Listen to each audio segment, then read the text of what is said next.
You know, there's one good thing about Facebook. Maybe only one. There's a little button that says memories. And you can go back years and years and years, and you can see where you were and what you were doing and who you were with and what you looked like years ago. And it's important, I think, for us to remember where we have been so we can see where we have come to. And with Esther chapter 7, we're going to see Esther make this really big decision that I just want to back up a little bit and let's look at where she has been. Okay, as we've gone through these few chapters of Esther so far, we've seen this girl who was an orphan and adopted, that was taken against her will, somewhere between the ages of, some people believe that she was 14, some people believe she was in her mid-20s, so somewhere in the marrying age, she was taken against her will. She was put in a room and given beauty treatments and essential oils for a year to decide what would happen with the rest of her life. And she would either become the queen or she would be single for the rest of her life. There were only two options at that point for Esther. She hid her identity for years. Mordecai said, "Don't let them know you're a Jew until it's convenient for you.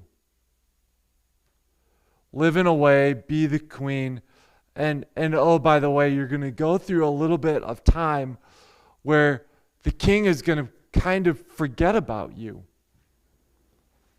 So you're the queen, but you're a Jew, but you have this identity crisis, and the king isn't going to invite you into his presence for at least 30 days.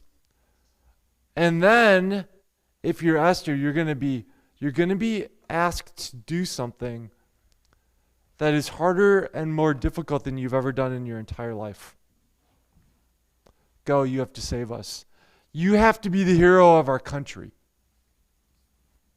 You have to be the person, the knight in shining armor. You have to do what nobody has ever done before. You have to be our Redeemer. And I know that it might cost you your life. And so Esther walks into the throne room and says, and just walks into the king's presence. And remember, we talked about that you would either get the scepter or you would get the hatchet right away. And so she found favor, and the king listened to her, and she invited her into a banquet. And the amount of stress that had to be, but the amount of stress that her whole life had in order for her to be on God's mission was enormous.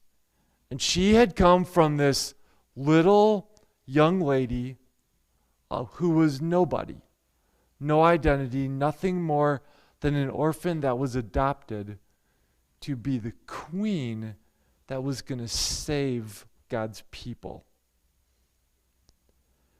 And let me just remind you this morning that when you are on mission, when you're doing what you're supposed to do, there are things that will get in the way. There are enemy type things in our lives that we mistake for the enemy. And so we're going to look at Esther chapter 7, and we're going to look at Esther call out the enemy. And I think that it's important for us to learn that we need to call out the enemy. We need to recognize the enemy for who the enemy is and not the symptoms of what the enemy brings into our lives. So here's our main idea for this morning. God's people ought to recognize the enemy is around us without allowing him to be influential. God's people ought to recognize the enemy is around us without allowing him to be influential in our lives. It doesn't take much for us to sit around a room with a cup of coffee and some dessert and talk about all the ways that we feel like Satan has beat us up over the years. Individually, as a family, as a church, as a county, as a country, as an organized religion, all of it. We know there's an enemy. We know that his mission is to destroy us. Our job is to combat that mission. So let's read chapter 7. Esther chapter 7 says this. So the king, remember there was a banquet, and now there's going to be a second banquet. So the king and Haman went to dine with Queen Esther, and on the second day at the banquet of wine, the king again said to Esther, "What is your petition, Queen Esther? It shall be granted to you, and what is your request? Up to half the kingdom it shall be done." Then Queen Esther answered and said, "If I have found favor in your sight, O king, and if it pleases the king..." Okay, I'm just going to stop there for a minute. How many times in our lives do we need to be reminded that God is listening? And how many times in our lives do we need to be reminded that God really has favor on our lives? If I have found favor. I know you just told me yesterday that I have favor and I can ask anything, but do I have your favor today? God's favor never runs dry. The king is always giving. If I have found favor in your sight, O king, if it pleases the king, let my life be given me at my petition, and my people at my request. For we have been sold, my people and I, to be destroyed, to be killed, and to be annihilated. We have been sold as male. Had we been sold as male and female slaves, I would have held my tongue, although the enemy could never compensate for the king's loss. So King Xerxes answered and said to Queen Esther, "Who is he? And where is he who would dare presume in his heart to do such a thing?" And Esther said, "The adversary and enemy is this wicked Haman." So Haman was terrified before the king and queen. Then the king arose in his wrath from the banquet. You would do the same thing. Then the king arose in his wrath from the banquet of wine and went into the palace garden.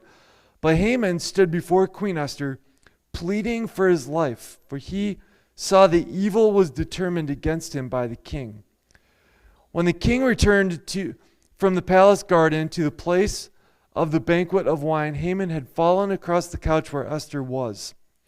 Then the king said, "Will you also assault the queen while I am in the house?" As the word left the king's mouth, they covered Haman's face.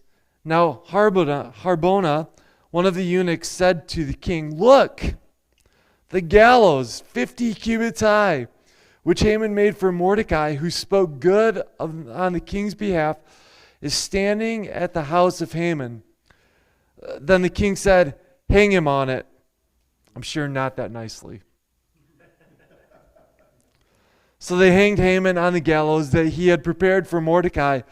Then the king's wrath was subsided. The first 6 verses, in the first 6 verses, we're going to look at, we need to recognize the enemy and the mission and his mission for our lives. Recognize the enemy. It's easy for us to see in these verses who's the enemy. Who is the enemy? And I'm going to suggest to you that the enemy looks different to Esther than it does the king. So let's look at these verses. In verse 3, verse 2, on the second day at the banquet of wine, the king again said to Esther, "What's your petition?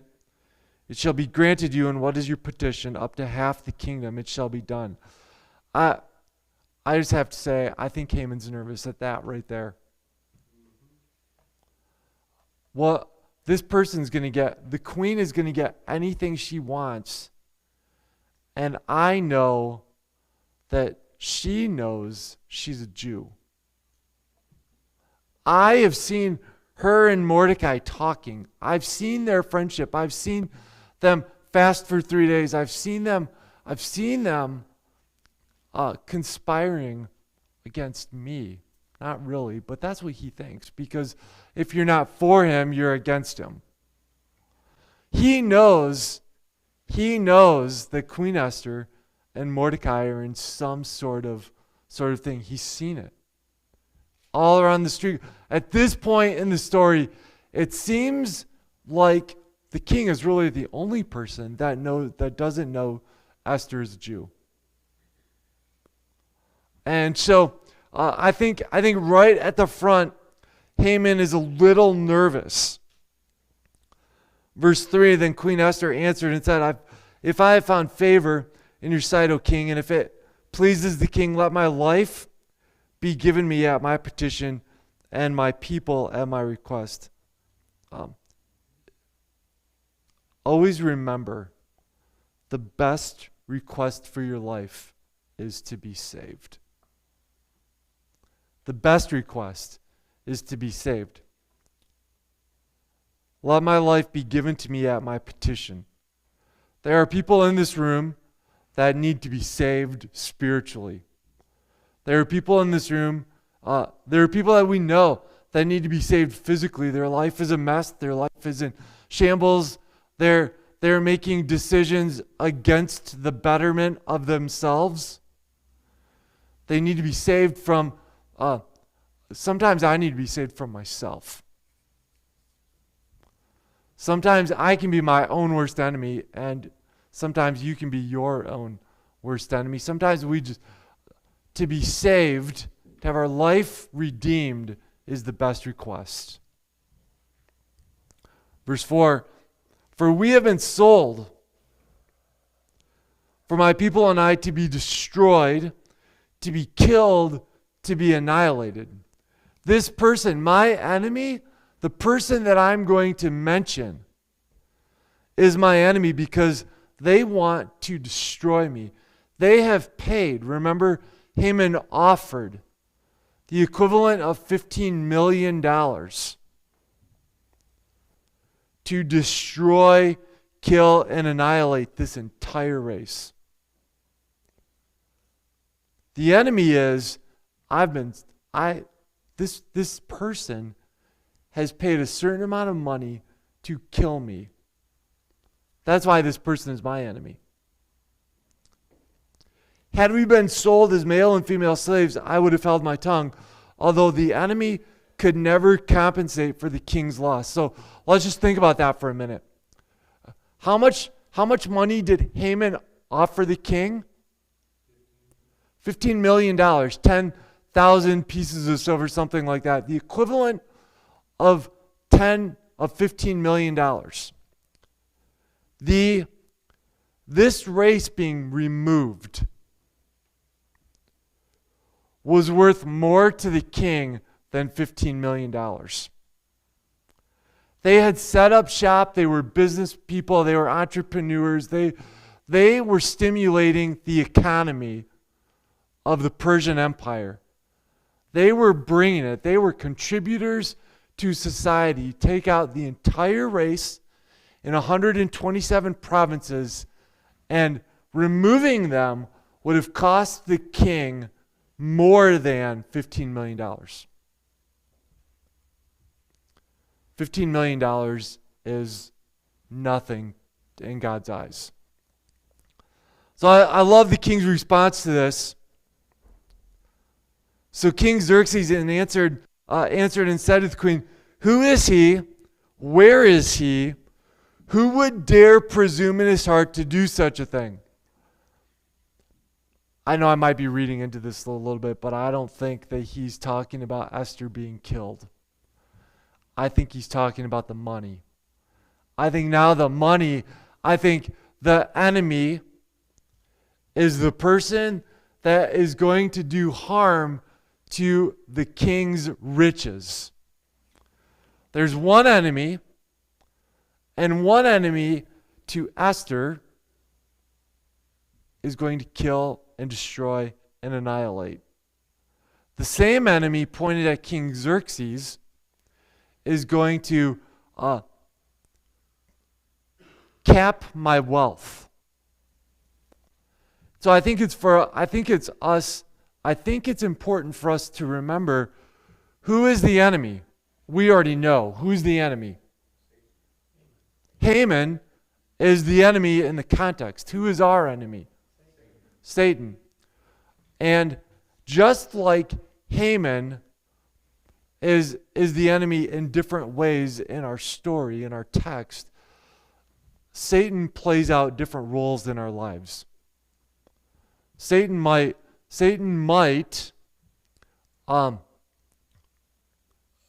a diagnosis of the enemy's attack on somebody might be alcohol, might be drunkenness, it might be gambling, it might be eating too much sweets, it might be too much coffee, it can be any number of things in our lives. That the enemy knows us well and knows how to attack us individually. And Satan might attack me, most likely will attack me differently than he will attack you. Because Satan isn't finished until he thinks that we can be destroyed, killed, annihilated. And the enemy looks different. Just like Haman is attacking different areas of this because he wants the power. He wants the power. Who would dare presume in his heart to do such a thing? Verse 6, Esther said, the adversary and enemy is this wicked Haman. I mean, picture this. Just picture this for a minute, guys. The three of them are sitting at a table. Not like you walk into my dining room and there is a table that we've had for 20 years and there's 6 chairs around it and we're sitting at the chair. They have more like, it probably looks more like a coffee table. And they're on the floor and their feet are in each other's spaces and they're trying to just be themselves, and they're kind of leaning back and they're on their elbow and they are relaxing well, but they're in everyone's eyesight and they're sitting on the floor. So the king's here and the queen's here and Haman's here and they're sitting around and the wicked Haman, it's him. It's like, so she is pointing across the table, everything that she has, because everything is riding on her defeating the enemy. In order to defeat the enemy, she has to recognize the enemy and his mission. It's him. He's the one that wants to kill my entire people. He's the one that's going to destroy your wealth.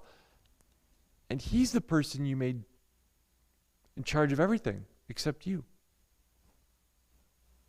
Be careful that we don't give more room to the enemy in our lives than what we need to. Here's our second point. Verse 7 through 10. Make decisions. Anyone make a decision today? You got out of bed. You made a decision today. You took a shower. Hopefully, you made another decision. You put on clean clothing. Hopefully. We make decisions all the time. Make decisions that do not allow the enemy to remain influential in our lives. Esther knew really, really clearly that she had to make decisions that did not allow Haman to remain. So the king arose in his wrath.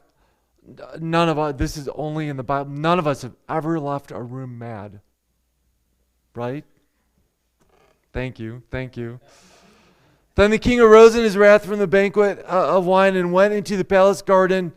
But Haman stood before Queen Esther, pleading for his life. For he saw the evil was determined against him by the king. When the king returned from the palace garden to the place of the banquet of wine, Haman had fallen across the table, across the couch where Esther was. Then the king said, "Will he also assault the queen while I'm in the house?" If you happen to read the NIV, that word assault will say molest, because it is believed. So let me give you kind of the background of this whole, of what's going on when the king leaves the room. Haman and Queen Esther are there. It was against the law for a man to come within 7 steps of anyone in the king's harem. Social distancing at its finest. It's actually a century-old practice, and we never knew it until 18 months ago. 7 steps. You could not come within 7 steps of anyone in the queen's harem. And you could never be in a room alone with someone in the queen's harem. And so when the king walked out, Haman actually should have walked out with him. You're like, how many of you want to walk out with the person that's mad at you? Like, awkward. There's nowhere for him to go. He can walk out with the king, who is pretty irate with him at the moment. He can stay in the room. Either way, he's in trouble. Between a rock and a hard place. There is no right for him, no right place for him to go. Now, so I have to kind of think, I wonder, if part of the conversation while the king is in the garden, how can I punish Haman for something that I approved? It's kind of like your kids or your grandkids do something that you're laughing at, and then you have to punish them for it. Maybe that only happens in my house. Anyone that ever happened to any? So I think it's kind of one of those scenarios. How can I just signed off on this? How can I punish him? And so there's tension going on, I think, even in the king's conversation about what's going on, until he walks back in the room. Until he walks back in the room and he sees that Haman is still there. And the text says, Haman had fallen across the couch where Esther was. Scholars believe that he was trying to schmooze Esther into saying, no, that's I know you wanted to kill us, Haman, but it's okay, you can stay. You can just stay alive. And some scholars believe that Haman was giving Esther a foot massage, so to speak. So guys, your wife always wants foot massages. Always. Some are like, no, I don't want you ever to touch my feet. So there you go. But so he thinks he reads into the situation, and he says, will you even assault the queen while I'm in the house? Will you molest her? Will you try to take advantage of my queen while I'm even present? Why would you even do such a thing? And it goes on and he says, So there's kind of in the English, it doesn't really give us a great continuation here. We have verse 8. Really, there's this pause where something else is going on. Will he also assault the queen while I'm in the house? And then the next line is, as the word left the king's mouth. The word is not the question to Haman. The word is the death sentence. Get him out of here. If you show this video to the VeggieTales video of this story to your grandkids or your children, my children still like to watch this. It will say, send him to the island of perpetual tickling.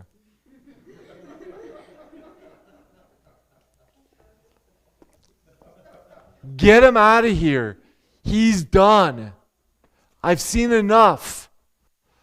He's trying to squelch my wealth, and now he's trying to take advantage of my queen. I don't care whatever else he's done. I don't care what else he did. He's done at that point. There's nothing. You cannot save yourself from that moment. So let me say a couple things about this. They take him out.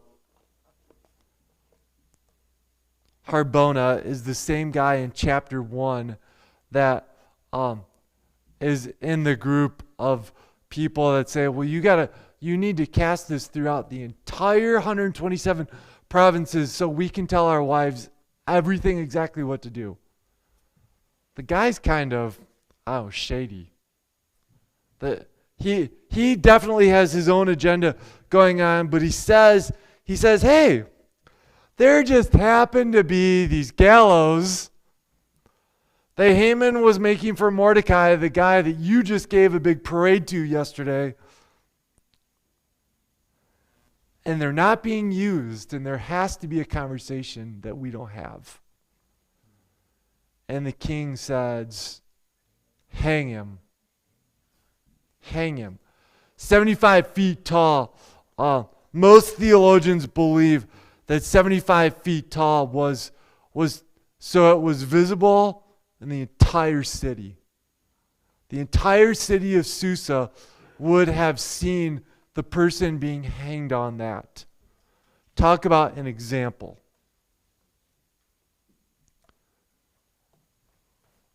What if we treated the enemy like that in our own lives? I'm going to hang that which the enemy likes to be a public example for all to see. I am finished with it. That sin that we just keep letting hang around in our lives, what if we publicly hung it on gallows that everyone knew? I'm done with that thing. I'm done with that. I'm done with that thing, whatever that thing is. See, here there are a couple important things that we have to understand. For Haman, execution was required. If Haman had survived, he might recover. He might regain his stamina. He might regain his ground. He might convince the king that even though that was just a little setback. That I have a friend who had a minor stroke about a year and a half ago that he just calls that an incident. I call it a minor stroke. Sometimes we have to call things that which they are, and if we give an enemy a little bit of room, that enemy will keep pushing its way in, and keep pushing its way in, and keep pushing its way in. I heard a story one time about a guy who walked into a church, and there was a piano on one side of the stage. This story is not about me. And he wanted the piano moved. And And he moved it one week, and somebody came in, and they just complained. My grandma put that piano there 50 years ago. It has never moved. And so they put, he was kind of pressured into putting it back where it was.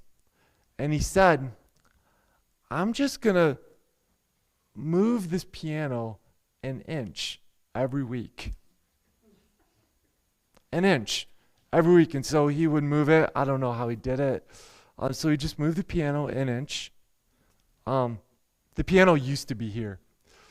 So he would move it an inch and an inch. And this guy didn't have to go around a stage to get it into another place. He just was trying to push it along. So every week he would move the piano an inch. And after about a year and a half, he got the piano where he wanted it, and nobody even realized that it had moved. Because if you give something an inch, you might as well give it a mile. And so for the enemy, he had to be executed.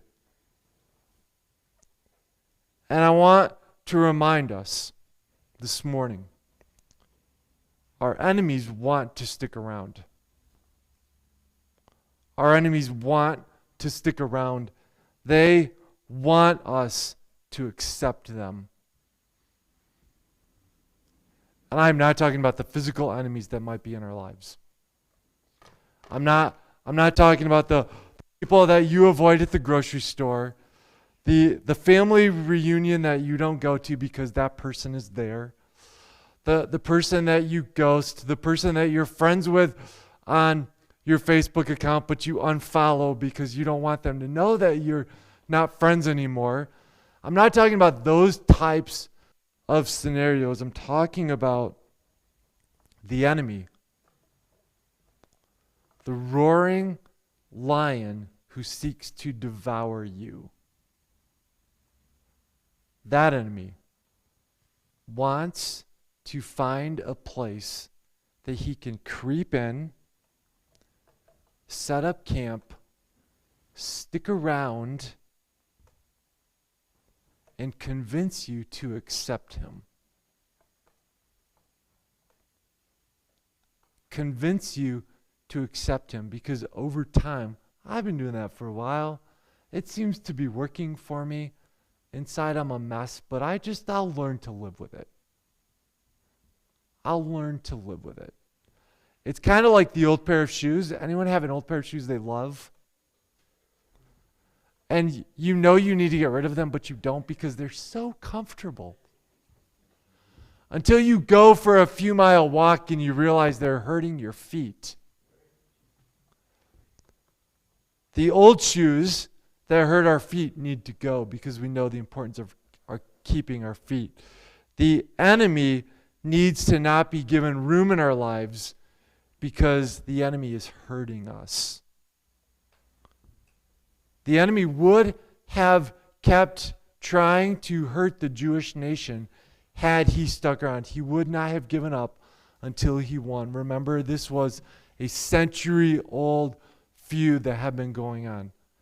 The Hatfield and the McCoys over and over and over. And so, I would like you to consider this morning, what are the openings that you have given the enemy in your life? What are the things in your life that you have just left a crack for the enemy to get in? And the enemy has taken that crack and just nudged it a little bit. And now the enemy has set up shop. And he's there and you know it. You know that it has to go and you're like, I'm just going to kind of live with it for a while because, no, it's hurting you. It's hurting you. It has to be removed just like Haman had to be removed from the story. So the Holy Spirit can win in your life and in mine. Again, we know the rest of Esther. We know this story. We know that Mordecai is exonerated and given the promotion he should have been given a long time ago. take that and look at your life. What are the parts of your life that God is just waiting to promote and exonerate, but you're letting the enemy get in the way? And maybe you're not even, maybe you're in this room and you're not even a Christian. Maybe you have just rejected the truth of Jesus Christ, and maybe you are like, maybe you're the person that the enemy is just totally camped out on, and you're miserable.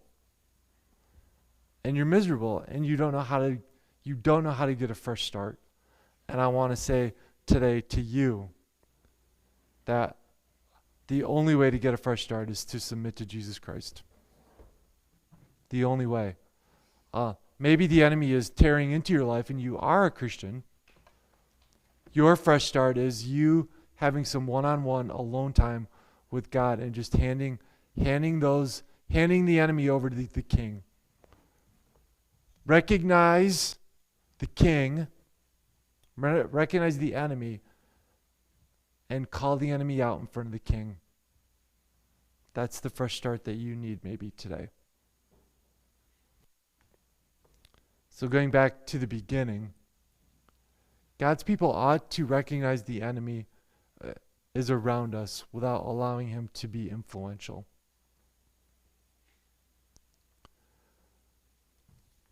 I would love nothing more than for all of us to be submitted to the influence of the Holy Spirit in our lives all the time. And I understand the enemy wants to beat us up. Make decisions that prevent that from happening the best you can. Let's pray together.